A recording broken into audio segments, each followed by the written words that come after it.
데살로니가 전서 강의 8번째 행복한 삶의 비결이라는 제목으로 여러분과 함께 연애를 나누려고 합니다. 누구나 다 천국을 소망합니다. 예수 믿는 사람이라면 당연히 천국에 대한 소망이 있잖아요. 여러분 어떠세요? 여러분도 천국을 소망하시죠?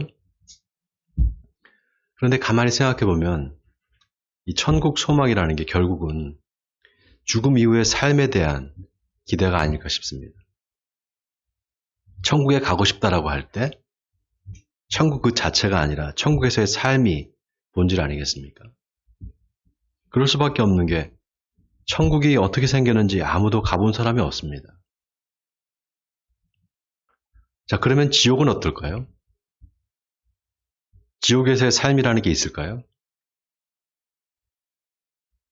지옥에는 생명이 없습니다. 지옥은 삶이 부정되는 곳이에요. 우리말에 똥밭에 굴러도 이승이 좋다라는 말이 있어요. 여러분 이런 말 들어보셨어요? 서양 속담에는 죽은 사자보다 살아있는 개가 낫다는 말이 있습니다. 이런 말들은 다 삶의 소중함을 말하는 겁니다. 그만큼 삶이 소중하다는 거예요. 중요하다는 겁니다. 그런 의미에서 우리가 천국에 대한 소망을 두는 것은 지금 현재의 삶이 있기 때문이에요. 자, 그렇다면 천국 소망을 가지고 산다는 게 천국만 바라보고 이 세상의 삶은 아무래도 괜찮다는 그런 의미가 아니라는 게 분명해집니다. 여러분 생각해 보세요. 이 세상의 삶이 너무 고통스러워서 천국을 소망한다. 그건 논리적으로 모순됩니다. 왜냐하면 고통스럽기만 해서 좋은 걸 한 번도 경험해보지 않은 사람이 어떻게 천국을 소망할 수 있겠어요? 비유가 적절한지 모르겠지만 꿀을 먹어본 사람이 꿀의 달콤함을 알겠죠. 먹어보지 않은 사람은 몰라요. 그런 의미에서 누가 천국을 소망한다는 건 그 사람한테 어떤 경험이 있는 겁니다. 천국의 맛을 본 경험이 있는 거예요. 그러니까 소망을 하는 거겠죠. 그렇지 않겠습니까? 그래서 저와 여러분이 천국을 소망한다는 건 이 세상에서 잠깐이나마 천국을 경험했다는 소리입니다. 여러분 이게 우리가 믿으면 하나님이 표적을 주시는 것과 똑같습니다. 유대인들이 예수님한테 표적을 보여주면 믿겠다 그랬잖아요. 그때 표적은 나쁜 뜻이에요. 근데 사실 표적은 증표입니다. 믿음의 증표예요. 믿으면 하나님이 증표를 보여주시는 겁니다. 그걸 표적이라고 합니다. 그러니까 순서가 중요해요. 보여주면 믿겠다가 아니라 믿으면 보여주시는 겁니다. 자, 그럼 우리가 천국을 소망하고 믿어요. 그럼 하나님께서 증표를 보여주시겠죠. 그렇지 않겠습니까? 그런 의미에서 오늘 본문이 참 중요합니다. 자, 다 같이 오늘 본문 12절, 13절 우리 같이 한번 한 목소리로 읽어보겠습니다. 시작. 형제들아, 우리가 너희에게 구하노니 너희 가운데서 수고하고 주 안에서 너희를 다스리며 권하는 자들을 너희가 알고 그들의 역사로 말미암아 사랑 안에서 가장 귀히 여기며 너희끼리 화목하라. 여러분 아까 믿으면 하나님이 뭘 보여주신다고 했습니까? 증표를 보여주신다고 했잖아요. 천국이 있다는 걸 믿으면 그 증표를 보여주세요. 그리고 그걸 경험하게 하십니다. 교회가 바로 그 천국을 경험하는 곳이에요. 어떻게 그런가? 여러분 교회의 머리가 누굽니까? 예수님이시잖아요. 교회의 머리는 예수님이셔요. 그리고 우리는 뭡니까? 지체들이죠. 네. 지체들은 다 머리의 생각을 공유하게 돼 있어요. 여러분 음식 먹을 때 뭘로 먹습니까? 음식 먹을 때 뭘로 먹어요? 입으로? 입으로 먹잖아요. 그죠? 근데 입으로 막 이렇게 먹어요? 그냥? 네? 손으로 음식을 집어서 먹잖아요. 손과 입이 다 머리의 생각을 공유하고 있는 거예요. 여러분 우리 몸에 오감이 있잖아요. 오감이. 시각, 청각, 후각, 미각, 촉각. 이 오감이 다 뇌와 연결되어 있어요. 이 말은 바꿔 말하면 지체들이 다 머리의 명령을 따르고 함께 감각을 공유한다는 겁니다. 그래서 교회에 목사가 있고 장로가 있고 권사가 있잖아요. 이게 마치 몸의 신경 조직과 똑같아요. 신경 조직이 하는 일은 뇌의 명령을 각 신체 부위에 전달하는 겁니다. 그래서 교회는 그리스도의 몸이다. 이 말이 아주 기가 막힌 말입니다. 이 말은 다시 말하면 교회는 예수님을 경험하는 곳이다 이 말입니다. 여러분 천국에 왜 가려고 합니까? 예, 정답을 말씀해 주셔서 맞아요. 천국에 가면 뭐가 좋은 게 있겠어요? 예수님 만나러 가는 거예요. 그 천국을 경험하는 곳이 어디예요? 바로 교회예요. 아멘입니까 여러분? 자, 그런데 보세요. 오늘 본문 12절에 형제들아 우리가 너희에게 구하노니 이렇게 본문이 시작됩니다. 세번역 성경에는 이 부분을 형제 자매 여러분, 여러분에게 부탁합니다. 이렇게 번역을 했어요. 여러분 명령하는 것과 부탁하는 것의 차이는 뭘까요? 명령은 이거 해, 너 이거 해 이거잖아요. 부탁은 너 이거 해주지 않겠니? 이거예요. 자율이냐 타율이냐의 차이입니다. 여러분 머리가 명령을 내리는데 손이 하기 싫다. 그래서 안 하는 경우를 보셨어요? 머리에서 명령을 내리는데 손이 하기 싫다고 안 해. 그런 경우는 없어요. 그래서 교회는 명령으로 움직이지 않아요. 마찬가지로 천국은 모든 게 자발적이에요. 자발적이지 않은 게 하나도 없습니다. 타율이 없다 이 말이에요. 자, 그러면 오늘 본문 12절에 너희를 다스리며 권하는 자들을 너희가 알고 그랬는데 다스린다는 거 이거 명령하는 거 아닌가? 세번역 성경에 보면 지도하고 훈계하는 사람들 이렇게 나와 있습니다. 여러분 데살로니가 교회는 지금의 목사나 장로 같은 직분자가 없었습니다. 그럼에도 불구하고 교회 안에 성도를 지도하고 권면하는 사람들이 있었던 거예요. 그 사람들을 너희가 잘 알 거다. 그 사람들을 귀하게 여기라는 겁니다. 그러니까 이것도 명령이 아니라 권면이에요. 그리고 너희들끼리는 서로 화목하라 이렇게 말합니다. 여러분 교회가 성도를 다스리는 방법이 두 개가 있어요. 첫째는 권징이고요. 두 번째는 권면입니다. 권징이라는 것은 성도가 어떤 잘못을 하면 징계를 내리는 걸 말합니다. 권징의 목적은 회개를 촉구하는 거예요. 반면에 권면은 믿음이 약한 사람한테 하는 거예요. 격려해주고 괜찮다, 다시 일어나 봐라, 힘을 주는 겁니다.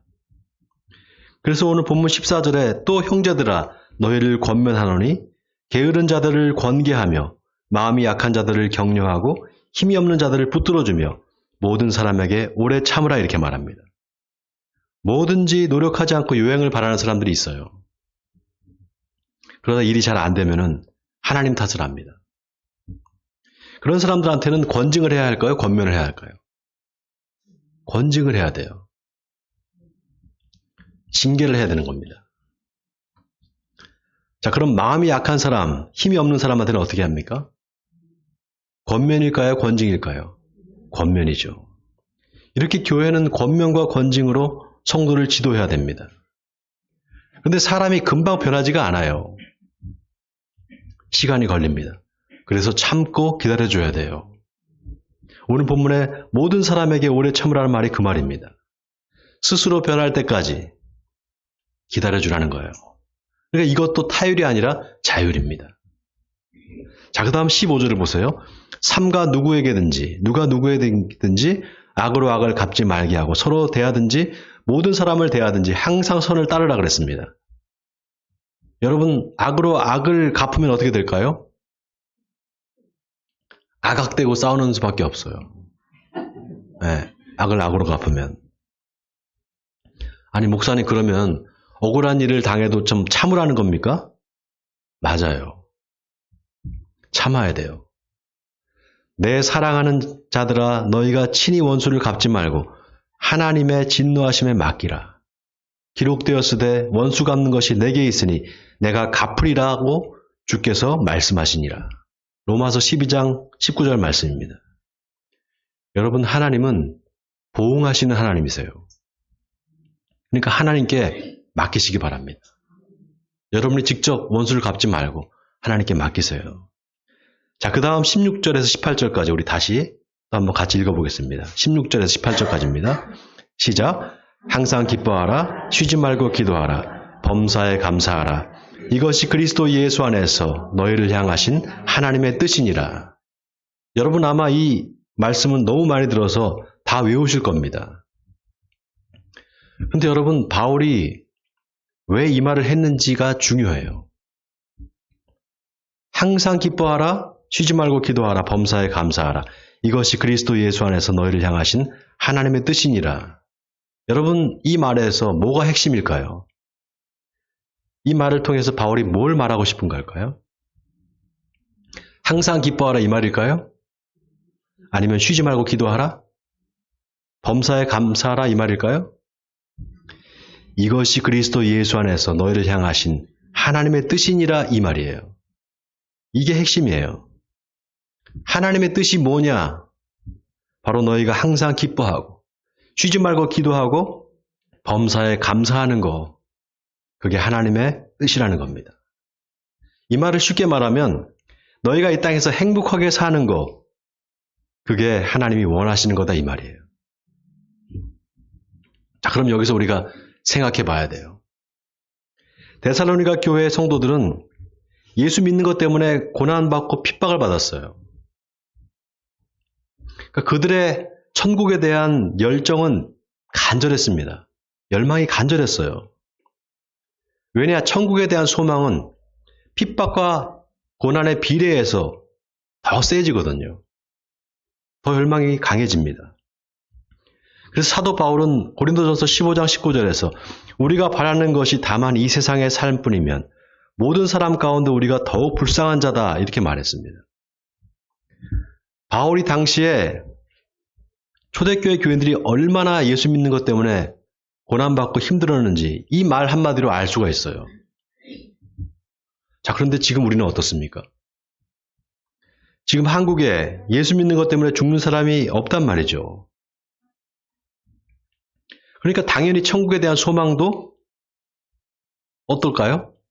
그렇게 강하지 않을 겁니다. 그런데 생각해보면 천국을 소망한다는 것의 본질은 다르지가 않아요. 왜냐? 우리도 다 죽음의 직면에 있거든요. 세상에 안 죽는 사람 있습니까? 또 언제 죽을지도 몰라요. 다 우리가 죽음의 직면에 있어요. 또 천국에 대한 소망이라는 게 우리가 죽은 후에 삶에 대한 기대잖아요. 그러니까 데살로니가 교회인들이나 우리나 천국의 소망이 죽음 이후의 삶이라는 그 삶에 대한 소망이라는 점에서는 똑같습니다. 여러분, 하나님은 우리가 이 세상에서 실컷 고난만 받고 고생만 직사게 하다가 죽어서 천국에 와라. 그렇게 말씀하시지 않았어요. 하나님은 이 땅에서 우리가 행복하게 살기를 바라십니다. 이 말은 다시 말하면 하나님은 우리가 이 땅에서 천국을 경험하시기를 바라신다는 거예요. 왜냐? 그래야만 비로소 천국을 소망할 수 있거든요. 하나님이 우리한테 성령을 보내주신 이유도 바로 그겁니다. 여러분 성령 받은 사람을 보세요. 그 사람의 마음에는 평안이 있어요. 그런 의미에서 오늘 본문에 사도 바울의 권면은 다 천국에서의 삶의 모습들을 이야기합니다. 여러분 누구나 다 행복하기를 바라요. 불행한 삶을 바라는 사람은 한 사람도 없습니다. 그 행복이 어디서 올까요? 2000년 전에 데살로니가 교인들이 느꼈을 행복감과 오늘 우리가 느끼는 행복감이 어떤 차이가 있을까요? 정도의 차이는 있겠지만 본질은 똑같습니다. 그런 의미에서 오늘 본문에 사도 바울이 교회에서 서로 화목하라. 좀 게으른 사람 따끔하게 충고를 해줘라. 그리고 마음이 약한 사람을 격려해줘라. 힘없는 사람 붙들어주라. 오래 참아라. 악을 악으로 갚지 말고 항상 선을 행하라. 이 말은 성도가 어떻게 이 세상에서 천국을 경험할 수 있는가? 행복한 삶의 비결이 뭔가를 알려주는 겁니다. 그렇게 살면 항상 기뻐할 수밖에 없다는 거예요. 항상 기쁘니까 늘 감사기도를 하게 되겠죠? 그러면 모든 일에 감사가 넘치게 되는 겁니다. 저는 이 본문이 그런 뜻으로 읽혀졌어요. 항상 기뻐하라, 쉬지 말고 기도하라, 범사에 감사하라. 이 본문이 그렇게 읽혀졌습니다. 게다가 그게 우리를 향한 하나님의 뜻이라니까 이게 얼마나 위로가 되는 말입니까? 여러분, 세상에 문제 없는 사람이 있겠습니까? 다 문제가 있어요. 근데 예수 믿고 성령을 받으면 문제가 문제로 느껴지지 않게 돼요. 왜냐하면 하나님이 마음에 평안을 주시거든요. 여러분, 성령 충만한 사람을 보세요. 마음에서 끊임없이 사랑이 넘쳐납니다. 남의 허물을 들춰내기보다 감싸줍니다. 도저히 용서가 되지 않을 것 같은 사람도 용서하는 게 성령 받은 사람의 특징이에요. 여러분, 지난주에 제가 설교를 하면서 성도가 가지고 있는 강력한 무게 2개가 있다 그랬잖아요. 강력한 무기.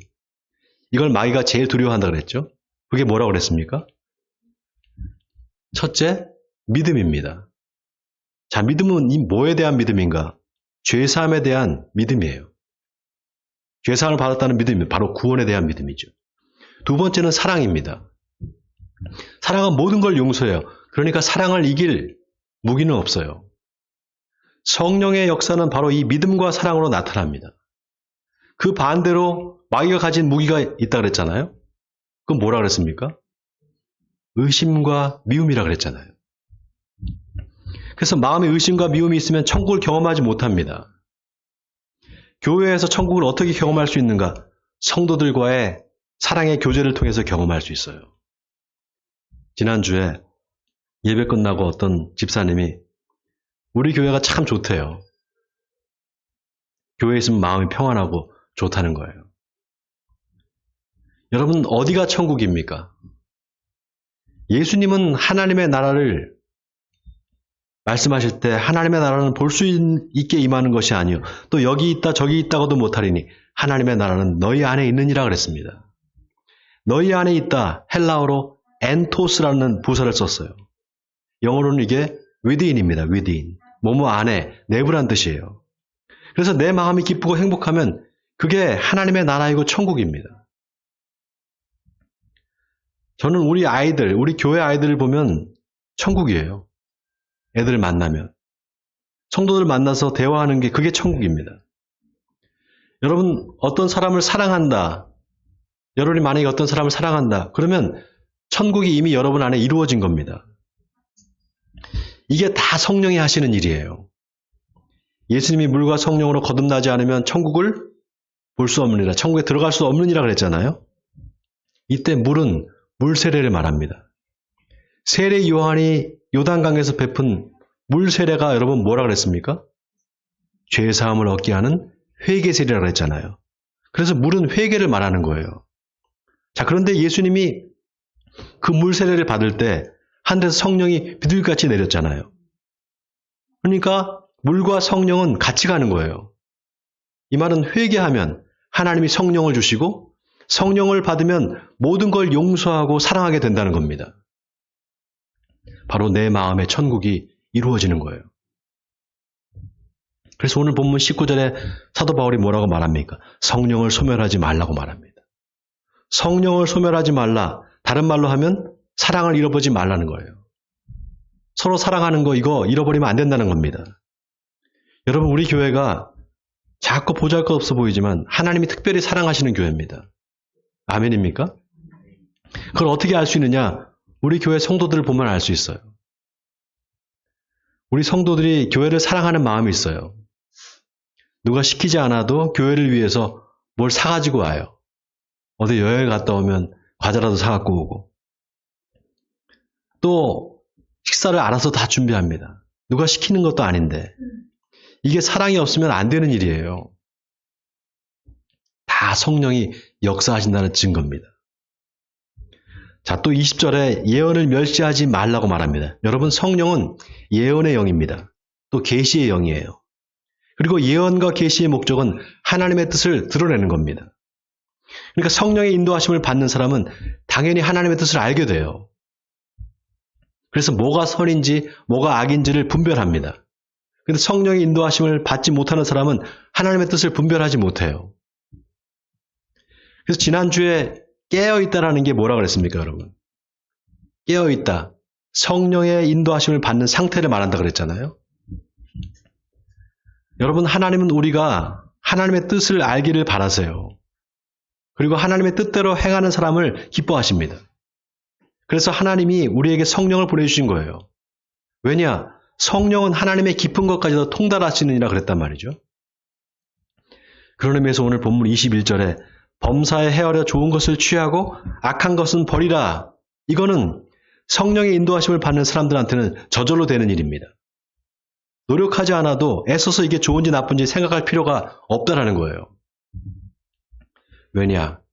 기준이 나한테서 하나님으로 바뀌었거든요.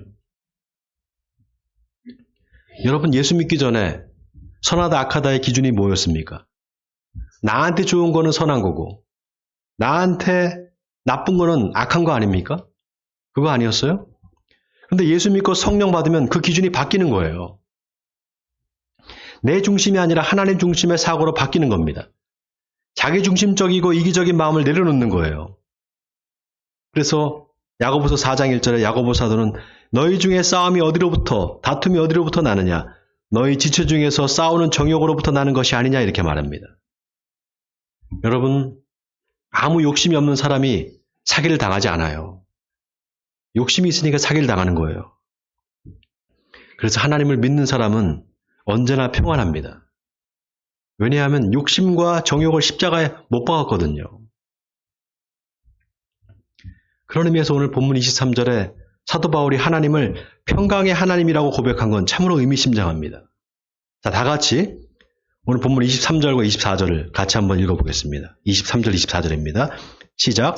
평강의 하나님이 친히 너희를 온전히 거룩하게 하시고 또 너희의 온 영과 혼과 몸이 우리 주 예수 그리스도께서 강림하실 때 흠없게 보존되기를 원하노라.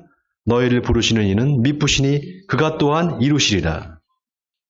여러분, 행복은 우리 밖에 외부에 있지 않습니다. 바로 우리 안에 있어요. 그래서 지혜로운 사람은 육신의 안락함을 구하기보다 마음의 평안을 찾습니다. 예수님은 평안을 너희에게 끼치노니 곧 나의 평안을 너희에게 주노라. 내가 주는 것은 세상이 주는 것과 같지 아니하니 너희는 마음에 근심하지도 말고 두려워하지도 말라고 하셨습니다. 사랑하는 성도 여러분, 하나님은 우리가 이 세상에서 천국을 경험하기를 바라십니다. 그리고 우리가 믿을 때 그 증표를 보여주십니다. 오늘 바울의 권면은 이 땅에서 천국을 경험할 수 있는 행복의 비결을 알려줍니다. 바라기는 우리 에베네셀 교회가 천국의 모델이 되길 바랍니다. 그래서 누구든지 에베네셀 교회에서 천국을 경험하고 나중에 죽어서 영원한 천국에 들어가는 저와 여러분이 되시기를 주님의 이름으로 간절히 축원드립니다.